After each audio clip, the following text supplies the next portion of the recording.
सभी भाइयों बहनों के आपके अपने चैनल वाईसीटी बुक्स में एक बार फिर से स्वागत है। प्लीज़ जो लोग अभी तक हमारे चैनल को सब्सक्राइब नहीं किए होंगे जरूर सब्सक्राइब कर लेंगे। उसके बगल में बेल आइकन है उसे भी दबा देंगे जिससे कि नोटिफिकेशन आप लोगों के पास पहुंचता रहेगा। देखिए मैं आप लोगों के लिए आरआरबी हिस्ट्री का मॉक टेस्ट करा रहा हूं जो कि आप लोगों के लिए करीब करीब ये हमारा 20वां टेस्ट है। तो आप लोग इसे कंटिन्यू देखा कीजिए और कंटिन्यू आप लोगों को मैं बता दूँ इसे सॉल्व किया कीजिए, क्योंकि आप लोग जितना ज़्यादा इसे सॉल्व करेंगे आप लोगों को उतनी ही ज़्यादा तैयारी हो पाएगी, क्योंकि इसमें सारे NTPC group D JE ALP सारे क्वेश्चनों का संग्रह है। हालांकि मैं बता दूं कि आरआरबी के अलावा भी आप लोगों को एसएससी यूपी ट्रिपल एससी जैसे एग्जामों में भी बहुत ज़्यादा इंपॉर्टेंट देने वाला है, ठीक है। क्योंकि कोई हिस्ट्री का क्वेश्चन ये फिक्स नहीं होता है कि यही एग्जामों में पूछे जाएंगे। तो चलिए मैं देर ना करते हुए जहाँ तक कल पढ़े थे उसके आगे पढ़ना स्टार्ट करते हैं हम लोग। क्या दिया हुआ कि भारत में महात्मा गांधी का सफल सत्याग्रह क्या था। पूछा जा रहा है कि भारत में महात्मा गांधी का पहला सफल सत्याग्रह था खेड़ा, बारदोली, चंपारण, दांडी यात्रा। तो देखिए आरआरबी एनटीपीसी में पूछा हुआ क्वेश्चन आई डिटेल के साथ लोग आंसर देख लेते हैं। पहले खुद से बताने की कोशिश जरूर किया कीजिएगा, ठीक है। तो वीडियोस पॉज करके चाहे जैसे भी आप लोग बताने की कोशिश किया कीजिए। मैं आप लोगों को समय भी दे दिया करूँगा 2 से 3 सेकंड, ठीक है। उसके बाद हम खुद के इसका आंसर बताएंगे। चलते हम लोग डिटेल के साथ आंसर देख लेते हैं। क्या दिया हुआ कि बिहार के किसान राजकुमार शुक्ल के आग्रह पर महात्मा गांधी ने अपना पहला सत्याग्रह 1917 में चंपारण बिहार में किया था। चंपारण इस ऐतिहासिक संघर्ष के डॉक्टर राजेंद्र प्रसाद का अनुग्रह नारायण सिंह, आचार्य कृपलानी गांधी जी वह प्रमुख सहयोगी रहे। देखिए क्या दिया सत्याग्रह में रविंद्रनाथ टैगोर ने पहली बार गांधी जी को महात्मा गांधी कहा था। देखिए एक पॉइंट पूछा जाता है यहाँ पे कि महात्मा किसके द्वारा नाम दिया गया था। 20 बार पूछा हुआ क्वेश्चन है, तो रविंद्रनाथ टैगोर के द्वारा ही गांधी जी को महात्मा कहा गया था। अब पूछा जाएगा कि महात्मा गांधी का पहला सफल सत्याग्रह कौन था, तो चंपारण। एक क्वेश्चन ये भी पूछा जाता है, पीछे भी पढ़ाया हूँ, आप लोग को जो लोग नहीं देखेंगे देख सकते हैं। चंपारण कहाँ पे है, तो चंपारण कहाँ पे है, बिहार में है। ये भी क्वेश्चन बनता है अपने आप में। पहला सत्याग्रह कब किया गया था, तो 1917 में किया गया था। किसान किसके आग्रह पर किया गया था, ये तो राजकुमार शुक्ला के आग्रह पर किया गया था। देखिए यहाँ पर कितने पॉइंट बन गए, करीब करीब 4-5 ऐसे पॉइंट बन गए जो क्वेश्चन के पेपर में पूछे हुए क्वेश्चन, तो इसे ध्यान दीजिएगा, ठीक है। चलते हैं हम लोग अगले नंबर क्वेश्चन पे। अगले नंबर क्वेश्चन क्या दिया हुआ है कि महात्मा गांधी कौन से व्यक्ति को अपना राजनीतिक गुरु उपदेश मानते थे। बहुत इंपॉर्टेंट क्वेश्चन है, मैं पीछे भी पढ़ा चुका हूँ, जो लोग मेरी पीछे की वीडियोस देखे होंगे जरूर कर पाएंगे। तो इसका राइट आंसर क्या हो जाएगा, गोपाल कृष्ण गोखले। गोपाल कृष्ण गोखले को क्या करते महात्मा गांधी अपना राजनीतिक गुरु मानते थे। बात कर लेते हैं डिटेल का। क्या दिया महात्मा गांधी ने गोपाल कृष्ण गोखले को अपना राजनीतिक गुरु या उपदेशक मानते थे। गोपाल गोखले जो थे वो महान स्वतंत्रता सेनानी होने के साथ एक राजनीतिज्ञ थे। इन्हीं की प्रेरणा से गांधी जी दक्षिण अफ्रीका में रंगभेद के खिलाफ आंदोलन चलाया था। ये इंपॉर्टेंट है, ध्यान दीजिएगा। चलते हैं हम लोग अगले नंबर पॉइंट पे। अगले नंबर क्वेश्चन क्या दिया हुआ है कि किस वर्ष दक्षिण अफ्रीका में महात्मा गांधी भारत वापस आए थे। तो ये भी इंपॉर्टेंट क्वेश्चन बनता है, किस वर्ष जो महात्मा गांधी थे भारत में आए थे दक्षिण अफ्रीका से। तो आइए डिटेल के साथ हम लोग आंसर देख लेते हैं। तो 1915 में। आप लोग खुद से समझ सकते हैं कि यहाँ पे देखिए 2-3 क्वेश्चन तो ऐसे ही बन सकते हैं गलत। देखिए क्योंकि जो 1917 है, 1917 में इनके द्वारा क्या किया गया था कि बिहार में इनके द्वारा आंदोलन किया गया था। तो 1920 ऐसे ही नहीं होगा, ठीक है, क्योंकि चंपारण को 1917 में किया गया था, ठीक है। अब बात कर लेते हैं 1910, 1905 और 1915। तो अब क्या राइट आंसर हो जाएगा, 1915 इसका राइट आंसर हो जाएगा, अर्थात 19 सी आंसर राइट हो जाएगा। अच्छा आप लोग 1905 देख रहे होंगे, तो जो लोग पीछे देखे होंगे उन लोगों को पता होगा 1905 से कुछ बातें याद आ रही है आप लोगों को। 1905 मतलब क्या, बंगाल विभाजन, ठीक है। बंगाल विभाजन से ये कम से कम 20 बार ये भी क्वेश्चन पूछा हुआ, कब हुआ था बंगाल विभाजन पूछा जाता है, किसके समय में हुआ था ये भी पूछा जाता है। 1905 में हुआ था बंगाल विभाजन, और किसके समय में हुआ था, तो लॉर्ड कर्जन के समय में हुआ था। ये भी इंपॉर्टेंट बन जाता है, इसे ध्यान दीजिएगा। आइए हम लोग कुछ और भी पॉइंट देख लेते हैं इससे संबंधित। क्या दिया हुआ है कि 1915 में भारत वापस आने के बाद महात्मा गांधी जो प्रवासी वकील के रूप में। अच्छा हाँ, आप लोगों को एक क्वेश्चन मैं जरूर पूछूंगा, आप लोग इसे जरूर बताइएगा। बहुत ही 100% है कि आप लोगों को आने वाले पेपर में जरूर देखने को मिल सकता है, इसलिए कि आप लोग अभी लॉकडाउन की वजह से काफी ज्यादा प्रवासी शब्द को सुन रहे होंगे। प्रवासी प्रवासी प्रवासी, ठीक है, आप लोग सुनने को मिल रहा। ये प्रवासी शब्द आया कैसे और प्रवासी मतलब दिवस कब मनाया जाता है। आप लोगों को राइट आंसर ये बताना है कि प्रवासी दिवस मनाया कब जाता है, ठीक है। आपको ये बताना है कमेंट में, ठीक है, प्रवासी दिवस कब मनाया जाता है। बहुत इंपॉर्टेंट है, आप लोग जरूर बताइएगा। मैं उम्मीद करूंगा कि आप लोग कमेंट में इसका राइट आंसर बताएंगे कहीं से भी ढूंढ के, ठीक है। तो देखिए सन 1500 जब 1915 में आया था, प्रवासी वकील के रूप में दक्षिण अफ्रीका से भारतीय समुदाय के रूप में आया था। मैं यहाँ पे बता दे रहा हूँ कि देखिए महात्मा गांधी जब आए थे दक्षिण अफ्रीका से, तो इनको प्रवासी वकील के रूप में जाना गया था, इन्हीं को प्रवासी माना गया था। उसी की वजह से प्रवासी दिवस को बनाया जाता है। किस दिन मनाया जाता है आप लोगों को ये बताना है, बाकी और भी पॉइंट जो दिए हुए हैं आप लोग देख सकते हैं, ठीक है। हम लोग पढ़ेंगे आगे और भी पॉइंट्स को, लेकिन देख लेते हैं। यहाँ पे 1920 में असहयोग आंदोलन हुआ, 1930 में नमक सत्याग्रह और 1942 में भारत छोड़ो आंदोलन ख्याति प्राप्त किया गया था। बहुत इंपॉर्टेंट है, ध्यान ध्यान दीजिएगा, रिपीट कर रहा हूँ मैं फिर से। 1920 में असहयोग आंदोलन, 1930 में नमक सत्याग्रह, और फिर 1942 में भारत छोड़ो आंदोलन। ठीक है, देखिए अब हम थोड़ा सा ट्रिकली हम लोग बात कर लेते हैं। 1920 में मतलब सबसे पहले क्या किया गया उनके द्वारा, वो असहयोग थे। असहयोग होने के बाद से उन्होंने क्या किया कि अब असहयोग होने के बाद से उन्होंने नमक के लिए बहुत ज़्यादा कठिन परिश्रम किया, मतलब नमक रोटी जुटाने के लिए उन्होंने बहुत ज़्यादा कठिन परिश्रम किया। उसके बाद से उन्होंने क्या किया, भारत छोड़ दिया जब उनको ऐसा सफलता नहीं मिली तो। ठीक है, ये भी इंपॉर्टेंट है, ध्यान दीजिएगा। चलते हम लोग अगले नंबर क्वेश्चन पे। अगला नंबर क्वेश्चन क्या दिया हुआ है कि बंधु शौकत अली व मोहम्मद अली द्वारा भारत के किस आंदोलन का नेतृत्व किया गया था। देखिए बहुत ही बार पूछा हुआ क्वेश्चन, आप लोगों इसी क्वेश्चन को SSC यूपी SSS आप कहीं भी देख सकते हैं। देखिए आरआरबी ग्रुप डी में पूछा हुआ क्वेश्चन है। मैं बार बार आप लोगों को एक चीज़ बताता हूँ कि ये जो क्वेश्चन होते हैं, कुछ क्वेश्चन तो आप लोगों को रिपीटेड देखने को मिल सकते हैं, लेकिन कुछ क्वेश्चन ऐसे जो होते हैं जो आप लोगों को कहीं देखने को नहीं मिलते हैं और वो बार बार वो क्वेश्चन पूछने को मिलते हैं। ठीक है, तो बात कर लेते हैं। तो इसका राइट आंसर क्या हो जाएगा, खिलाफत आंदोलन में 23 नवंबर 1919 ईस्वी को दिल्ली के अखिल भारतीय खिलाफत कमेटी के अधिवेशन में हुआ, जो गांधी जी ने इस अधिवेशन की अध्यक्षता की। भारत के मोहम्मद अली और शौकत अली, ठीक है, ये मोहम्मद अली जिन्ना की बात नहीं कर रहा, याद रख लीजिएगा। मोहम्मद अली व शौकत अली अबुल कलाम आज़ाद के सहयोग सितंबर 1919 के खिलाफत आंदोलन का नेतृत्व किया। 31 अगस्त 1920 ईस्वी को खिलाफत दिवस के रूप में भी मनाया जाता है। देखिए ये भी पूछा हुआ क्वेश्चन है, ये भी क्वेश्चन पूछा हुआ है कि खिलाफत आंदोलन दिवस कब मनाया जाता है। तो खिलाफत जो दिवस मनाया जाता है 31 दिसंबर 1920 को मनाया जाता है। ये भी इंपॉर्टेंट है, ध्यान दीजिएगा। देखिए हम लोग पीछे भी पढ़े थे। चलते हैं हम लोग अगले नंबर क्वेश्चन पे। अगला नंबर क्वेश्चन क्या दिया हुआ है, अगला नंबर देखिए कुछ सविनय अवज्ञा आंदोलन से संबंधित क्वेश्चन को भी देख लेते हैं। क्या दिया हुआ है कि महात्मा गांधी के नेतृत्व में कांग्रेस के नागरिक अवज्ञा आंदोलन शुरू किया, जो किसके लिए था, किसके साथ शुरू किया गया। दांडी मार्च, चौरी चौरा घटना, जलियांवाला बाग नरसंहार, भारत छोड़ो आंदोलन। बहुत इंपॉर्टेंट क्वेश्चन, बहुत इंपॉर्टेंट क्वेश्चन। तो आइए डिटेल के साथ आंसर देख लेते हैं। तो दांडी मात्रा, ठीक है, सॉरी माफ़ कीजिएगा, दांडी मार्च, ठीक है, 12 मार्च 1930 ईस्वी को साबरमती आश्रम की गांधी जी में अपने 78 अनुयायियों के साथ। ये भी बहुत बार पूछा हुआ क्वेश्चन है, उन्होंने कितने अनुयायियों के साथ ये मार्च स्टार्ट किया गया था इनके द्वारा। तो 78 अनुयायियों के साथ स्टार्ट किया गया था। इनकी दूरी कितनी थी, तो अहमदाबाद से 385 किलोमीटर दूर स्थित भारत के पश्चिम तट पर स्थित एक गांव में ऐतिहासिक दांडी यात्रा की आरंभ किया गया था। देखिए कहना तो नहीं चाहिए, लेकिन हम बात कर ले तो 385 किलोमीटर की दूरी उस समय किए थे। हालांकि वो हमारे देश के संघर्ष के लिए, देश की आज़ादी के लिए किया हुआ संघर्ष था, लेकिन आज हमारे मजदूरों की इतनी बड़ी मतलब कठिनाइयाँ झेलना पड़ रहा है कि वो लगभग मैं बात करूँ 1500 से 2-2000 किलोमीटर कन्याकुमारी से चले आ रहे हैं। उत्तर प्रदेश और बिहार समझ लीजिए कितनी दूरी तय कर रहे हैं। महाराष्ट्र से तमिलनाडु, केरल से बिहार, मतलब ऐसे दूरी तय कर रहे हैं और पैदल दूरी तय कर रहे हैं सिर्फ अपनी रोटी के लिए, अपने घर पहुंचने के लिए, क्योंकि क्या करेंगे, बहुत ज़्यादा वो परेशान है। तो फिर भी मैं आप लोगों से एक रिक्वेस्ट करूंगा कि अगर आपके अगल बगल से कोई इंसान गुजरे तो उसे जरूर आप लोग मदद करने की कोशिश कीजिएगा। खाने से संबंधित, पीने से संबंधित जो भी मदद हो सके आप लोग उसे जरूर देने की कोशिश कीजिएगा। बात कर लेते हैं हम लोग इस क्वेश्चन की। तो महात्मा गांधी के नेतृत्व में कांग्रेस के नागरिक अवज्ञा आंदोलन की शुरुआत किया गया था और इसका राइट आंसर क्या था, दांडी मार्च था। ठीक है, और भी पॉइंट आप लोगों को दिया हुआ है, इसे भी आप लोग देख सकते हैं वीडियोस पॉज करके। काफ़ी लंबा वीडियो हो जाएगा, इसलिए मैं आप लोगों को थोड़ा सा आप लोगों को शॉर्टकट में लेकर चलने की कोशिश करता हूं। तो वीडियोस पॉज करके आप देख सकते हैं। अगला नंबर क्वेश्चन क्या दिया है कि महात्मा गांधी के नेतृत्व वाली कांग्रेस ने सविनय अवज्ञा आंदोलन किस वर्ष शुरू किया गया था। देखिए मैं पीछे भी बताया है, लेकिन इसका राइट आंसर देख लेते हैं। क्या दिया हुआ, 1930 ईस्वी में। सविनय अवज्ञा आंदोलन कब किया गया था, 1930 में स्टार्ट किया गया था। दांडी मार्च नमक सत्याग्रह किस वर्ष शुरू किया गया था, हम लोग इसे भी पढ़ चुके हैं। तो इसका राइट आंसर क्या हो जाएगा, 1930 ईस्वी में शुरू किया गया था। देखिए सविनय अवज्ञा आंदोलन क्या है, दांडी मार्च क्या है, आप लोग इससे घबराइएगा ना, ठीक है। इसका राइट आंसर क्या हो जाएगा, 1930 ही हो जाएगा। चलते हैं हम लोग अगले नंबर क्वेश्चन को देख लेते हैं। क्या दिया हुआ है कि अगला नंबर क्वेश्चन देखिए आरआरबी NTPC में पूछा हुआ क्वेश्चन, 1929 में सविनय अवज्ञा आंदोलन के उद्देश्य क्या था।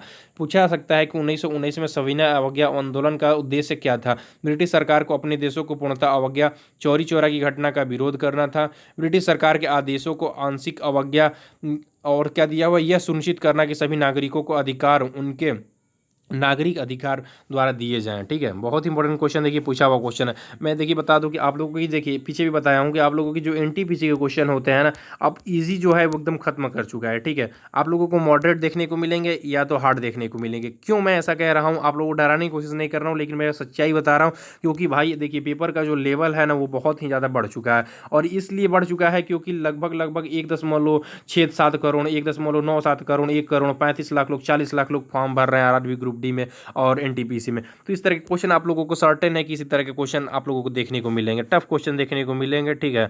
तो आप लोग इसे अधिक से अधिक लगाने की कोशिश किया कीजिए, क्योंकि आप लोगों को जितना ज़्यादा लगाएंगे उतना ज़्यादा नॉलेज प्राप्त होगा। बात कर लेते हैं हम अगले नंबर क्वेश्चन पे क्या दिया हुआ है, तो डिटेल सॉरी देख लेते हैं इसका राइट आंसर क्या होगा। ब्रिटिश सरकार के आदेशों को संपूर्ण अवज्ञा करना। 1929 को सविनय अवज्ञा आंदोलन का उद्देश्य किया था, 1929 के द्वारा ये किया गया था।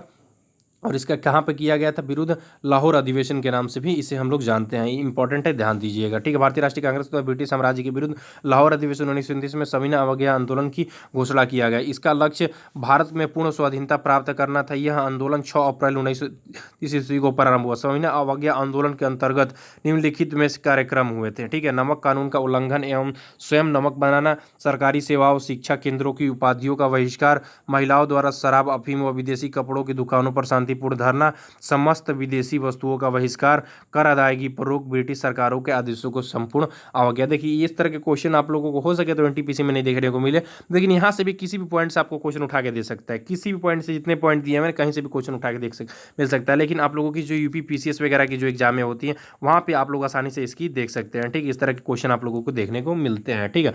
3 ऑप्शन दे देगा और नीचे ऑप्शन देगा उपयुक्त सही भी, चाहे एक कोई गलत दे देगा 2 ऑप्शन दे देगा, तो वहाँ पे आप लोगों को करना होता है, आप लोग काफ़ी सोच समझ के इन सब चीज़ों को करना होता है। चलते हैं हम लोग अगले नंबर क्वेश्चन पे। अगले नंबर क्वेश्चन क्या दिया हुआ है कि किस तारीख को सविनय अवज्ञा आंदोलन का प्रारंभ किया गया था। पूछा सकता है कि किस तारीख को सविनय अवज्ञा आंदोलन का प्रारंभ किया गया था। देखिए पेपर को टफ बनाने के लिए कैसे भी पूछ सकता है। अभी तक हम लोग क्या पढ़ रहे थे, अब तक हम लोग ईयर की बात कर रहे थे, ठीक है।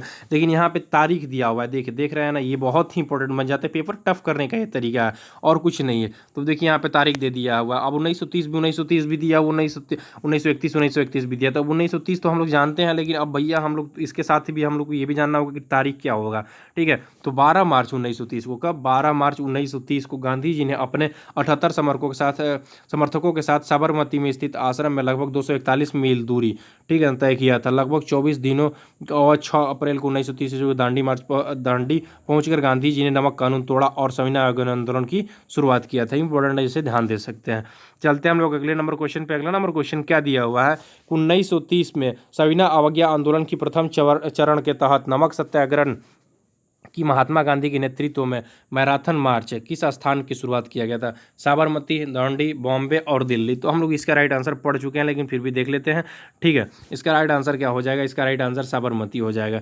दांडी मार्च में जिसे नमक सत्याग्रह भी कहा जाता है, जिसका 12 मार्च 1930 को महात्मा गांधी के द्वारा अंग्रेज सरकार पर नमक पर कर लगाने के विरुद्ध शुरू किया गया था। इसका सविनय अवज्ञा आंदोलन की गांधी जी के समेत 78 व्यक्तियों के द्वारा अहमदाबाद के साबरमती आश्रम, देखिए पीछे हम लोग देखे हैं इसे, समुद्री तटीय पर दांडी तक लगभग 241 मील दूरी पैदल करके 6 अप्रैल 1930 ईस्वी को विरोधी कानून को भंग कर दिया गया था। पूछा सकता है ये भी डेट, जब पूछा सकता है ये पूछा सकता है कि कब स्टार्ट हुआ था, तो कब खत्म हुआ था ये भी पूछा सकता है। तो 6 अप्रैल को हुआ था।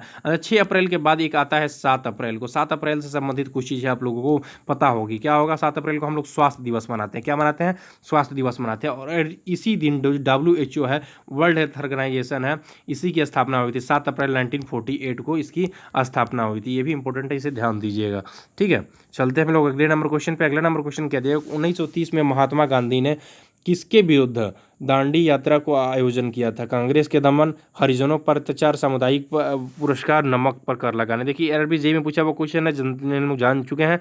दांडी यात्रा किससे संबंधित था, नमक पर कर लगाया जाना था। लेकिन देखिए ये आरआरबी जेईई में पूछा हुआ क्वेश्चन है, जो पिछली बार जो CBT 1 हुआ था उसमें ये क्वेश्चन पूछा हुआ है। देखिए मैं बात कर लूँ कि देखिए जो लड़के आरआरबी जेईई के पेपर दिए थे उन लोगों को पता होगा यार, CBT 1 का पेपर जो था ना, इतना ज़्यादा टफ पूछा हुआ था कि लड़के CBT 2 के लिए क्या क्वालिफाई करेंगे।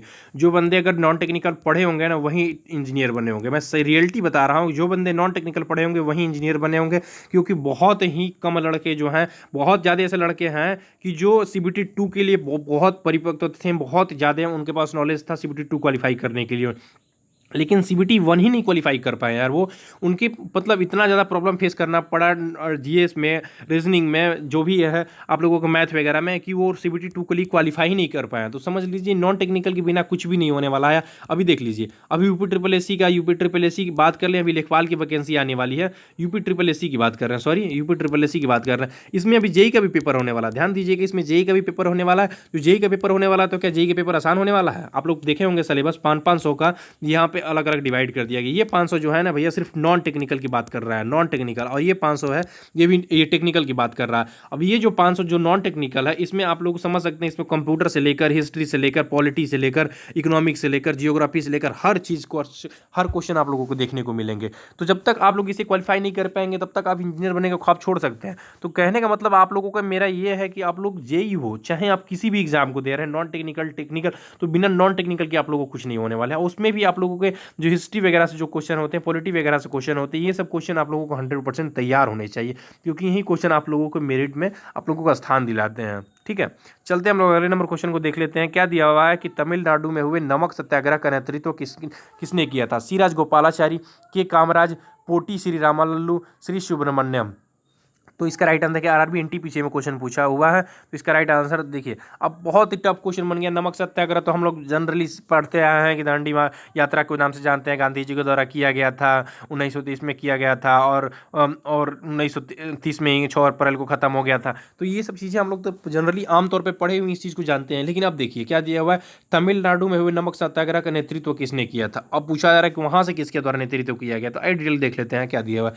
1930 ईस्वी में जब गुजरात के गांधी जी ने नमक सत्याग्रह के दौरान दांडी मार्च शुरू किया था, उसी के दौरान सी राजगोपालाचारी ने भी तमिलनाडु के नागापट्टनम के पास वेद नारायण नामक कौन से कानून को तोड़ा था, देख लीजिए। वेद नारायण नमक कानून को तोड़ा था सी राजगोपालाचारी के दौरान। इस क्या दिया है, वेद नारायण मार्च को कहा जाता है। ये भी इंपॉर्टेंट है, इसे ध्यान दीजिएगा। ठीक है, पूछा सकता है भाई, देखिए जब क्वेश्चन ऐसा पूछा हुआ है तो ये भी क्वेश्चन पूछा सकता है। देखिए इसी तरह से रिलेटेड क्वेश्चन है। चलते हम लोग साइमन कमीशन से कुछ क्वेश्चन पढ़ लेते हैं। क्या दिया हुआ है कि साइमन आयोग का 1927 में बहिष्कार क्यों किया गया था? पूछा सकता है कि साइमन आयोग का 1927 में बहिष्कार क्यों किया गया था? महात्मा गांधी की गिरफ्तारी के विरुद्ध करने हेतु, क्योंकि आयोग की कोई भारतीय मूल का सदस्य नहीं था, आयोग के सर जॉन साइमन के शामिल किए जाने का विरोध में, जलियांवाला बाग जनसंहार के विरोध हेतु। ठीक है, देखिए आरआरबी एनटीपीसी में पूछा हुआ क्वेश्चन है, आई डिटेल के साथ हम लोग आंसर देख लेते हैं। तो क्या दिया हुआ है इसका राइट आंसर?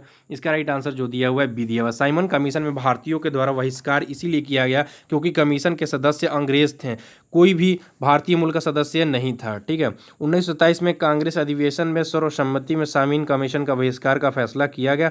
मुस्लिम लीग ने इस फैसले के स्वागत किया, जबकि जस्टिस पार्टी पंजाब और यूनियनिस्ट पार्टी मद्रास ने साइमन कमीशन का समर्थन किया था। इस पॉइंट को आप लोग वीडियो पॉज करके भी देख सकते हैं, बहुत इंपॉर्टेंट क्वेश्चन है। तो इसका राइट आंसर क्या था? बी था। ठीक है, क्योंकि आयोग के द्वारा भारतीय मूल का सदस्य नहीं था। ठीक है, इंपॉर्टेंट है, इसे देख लीजिएगा आप लोग। चलते हैं हम लोग अगले नंबर क्वेश्चन पे। अगला नंबर क्वेश्चन क्या दिया हुआ है, देखिए कुछ गांधी इरविन समझौता से गोलमेज संबंधित क्वेश्चन हम लोग देख लेते हैं। गांधी इरविन समझौते पर किस वर्ष हस्ताक्षर किया गया था? बहुत इंपॉर्टेंट क्वेश्चन है, पीछे पूछा हुआ क्वेश्चन है, कई बार पूछा हुआ क्वेश्चन है। एसएससी से लेकर यूपी ट्रिपल एससी से आप लोग यहाँ पे ग्रुप डी में भी देख रहे हैं। ठीक है, क्या दिया हुआ है कि 5 मार्च 1931 ईस्वी को लंदन को द्वितीय गोलमेज सम्मेलन के पूर्व महात्मा गांधी और तत्कालीन वायसराय लॉर्ड इरविन के बीच एक राजनीतिक समझौता किया गया था, जिसे गांधी इरविन समझौते के रूप में जाना जाता है। इस समझौते पर प्रारूप हर्बर्ट इमर्सन ने तैयार किया गया था। किसके द्वारा ये प्रारूप तैयार किया गया था? तो याद रख लीजिएगा, हर्बर्ट इमर्सन के द्वारा ये प्रारूप तैयार किया गया था 1931 में, ध्यान दीजिएगा। चलते हम लोग अगले नंबर क्वेश्चन को देख लेते हैं। अगले नंबर क्वेश्चन क्या दिया कि दूसरा भारतीय गोलमेज सम्मेलन कब शुरू हुआ था? पूछा सकता है कि दूसरा भारतीय गोलमेज सम्मेलन कब शुरू किया गया था। तो इसका राइट आंसर क्या हो जाएगा? इसका राइट आंसर हो जाएगा 1931 में किया गया था। डिटेल के साथ हम लोग आंसर देख लेते हैं। तो क्या हुआ, द्वितीय गोलमेज सम्मेलन भारतीय राष्ट्रीय कांग्रेस के एकमात्र प्रतिनिधि के रूप में महात्मा गांधी ने भाग लिया था। कई बार पूछा हुआ क्वेश्चन है कि किसके द्वारा, महात्मा गांधी के द्वारा किस गोलमेज सम्मेलन में भाग लिया गया था। तो यहाँ पर आप लोग देख सकते हैं कि इसमें लिया गया था द्वितीय गोलमेज सम्मेलन भारतीय राष्ट्रीय कांग्रेस के एकमात्र प्रतिनिधि के रूप में महात्मा गांधी के द्वारा भाग लिया गया था।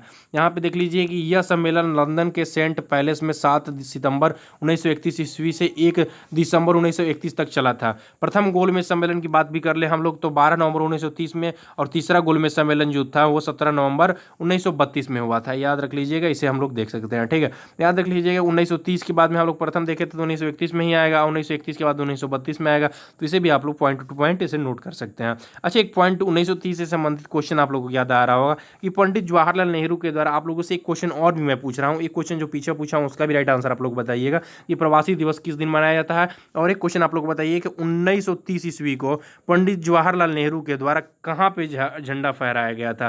ठीक है, ये इंपॉर्टेंट है, रिपीट कर रहा हूँ कि पंडित नेहरू के द्वारा 1930 ईस्वी को तिरंगा फहरा दिया गया था, ये मानते हुए कि हम आज़ाद हो जाएंगे, हम आज़ाद हो गए हैं। ठीक है, इसकी वजह से उनके द्वारा फहराया गया था झंडा, और उसी के लिए हम लोग गणतंत्र दिवस उसी दिन मनाते हैं। ये भी इंपॉर्टेंट बन जाता है, ध्यान दीजिएगा। ठीक है, मैं रिपीट कर रहा हूँ कि क्यों हम लोग 26 जनवरी को गणतंत्र दिवस के रूप में मनाते हैं 1930 ईस्वी को, तो इसी के लिए मनाते हैं। और बताइएगा कि कहाँ पे इनके द्वारा झंडा फहराया गया था, कमेंट में इसका राइट आंसर। ठीक है, तो चलते हैं हम लोग अगले नंबर पूना पैक्ट से संबंधित कुछ क्वेश्चन को देख लेते हैं। क्या दिया हुआ, किस वर्ष पूना समझौते पर हस्ताक्षर किए गए थे। पूछा जा रहा है कि किस वर्ष पूना समझौते पर हस्ताक्षर किए गए थे, 1924 में, 1926 में, 1930 ईस्वी में, 1932 ईस्वी में। आइए हम लोग डिटेल के साथ इसका आंसर देख लेते हैं। अरबी टीपीसी में पूछा हुआ क्वेश्चन है, तो 26 सितंबर 1930 ईस्वी को मदन मोहन मालवीय, डॉक्टर राजेंद्र प्रसाद, पुरुषोत्तम दास टंडन, व.सी. राजगोपालाचारी के प्रयासों से अम्बेडकर और गांधी जी के बीच समझौता हुआ, जिसे पूना पैक्ट कहा जाता है। याद रख लीजिएगा, पूछा सकता है कि किसके बीच में समझौता हुआ था, तो भीमराव अम्बेडकर और गांधी जी के बीच में समझौता हुआ था, और इसे ही पूना पैक्ट के नाम से जानते हैं। इसका राइट आंसर क्या हो जाएगा, 1932 ईस्वी में पूना पैक्ट हुआ था। और तृतीय गोलमेज सम्मेलन भी 1932 में ही हुआ था। ये भी पॉइंट आप लोग नोटेड रखिएगा। 1930 में पहला हुआ था, 1931 में दूसरा हुआ था, और 1932 में तीसरा गोलमेज सम्मेलन। 1931 में जो दूसरा हुआ था, इसी में गांधी जी के द्वारा भाग लिया गया था। अब हम लोग आज़ाद हिंद फौज अर्थात सुभाष चंद्र बोस से संबंधित कुछ क्वेश्चन को देख लेते हैं। क्या दिया हुआ है कि 1939 में सुभाष चंद्र बोस के द्वारा शुरू की गई पार्टी का नाम क्या था। पूछा जा सकता है कि सुभाष चंद्र बोस के द्वारा जो पार्टी गठन की गई थी, क्या नाम था। बहुत ही बार पूछा हुआ क्वेश्चन, आरबी ग्रुप डी में भी आप देख सकते हैं, तो ऑल इंडिया फॉरवर्ड ब्लॉक। देखिए 20 बार 20 तरीके से क्वेश्चन आप लोगों को देखने को मिल सकते हैं। ठीक है, ऑल इंडिया फॉरवर्ड ब्लॉक स्थापना किया गया था किसके द्वारा, सुभाष चंद्र बोस के द्वारा। कब किया गया था, तो 1939 में किया गया था। ये भी इंपॉर्टेंट है, इसे ध्यान दीजिएगा। ठीक है, चलते हैं हम लोग अगले नंबर क्वेश्चन पे देख ले। कुछ पॉइंट भी दिया हुआ है। सुभाष चंद्र बोस के द्वारा कांग्रेस की त्रिपुरी अधिवेशन 1939 ईस्वी में अध्यक्षता का त्याग पत्र देने के बाद 1939 में ऑल इंडिया फॉरवर्ड ब्लॉक का गठन किया गया था। आज़ाद हिंद फौज की स्थापना टोक्यो अर्थात जापान में 1942 ईस्वी में रास बिहारी बोस ने किया था।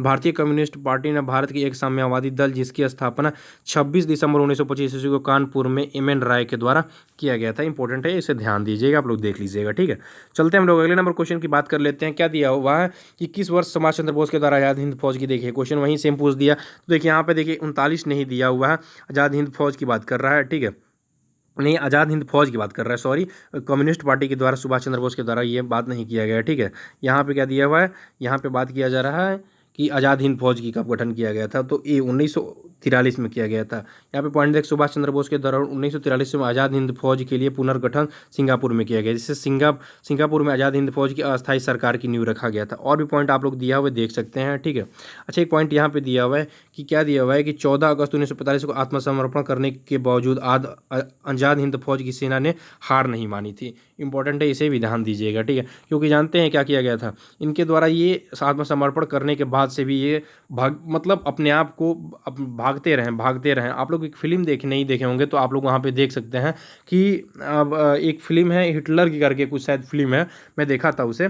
आप लोग देख सकते हैं कि हिटलर वीएस गांधी शायद करके एक फिल्म है। ठीक है, आप लोग इसे देख सकते हैं। इसे जब देखेंगे तो उसमें बताया गया है कि जो आज़ाद हिंद फौज से संबंधित जो भी सेना में जो लोग थे, उनके द्वारा आत्मसमर्पण तो किया गया था, लेकिन आत्मसमर्पण करने के बाद भी वो लोग लड़ते रहे और द्वितीय विश्व युद्ध के दौरान अपने आप को, अपनी जानों को कुर्बान कर दिए, लेकिन वो अब स्वाधीनता स्वीकार नहीं किए थे। ठीक है, चलते हम लोग अगले नंबर क्वेश्चन को देख लेते हैं।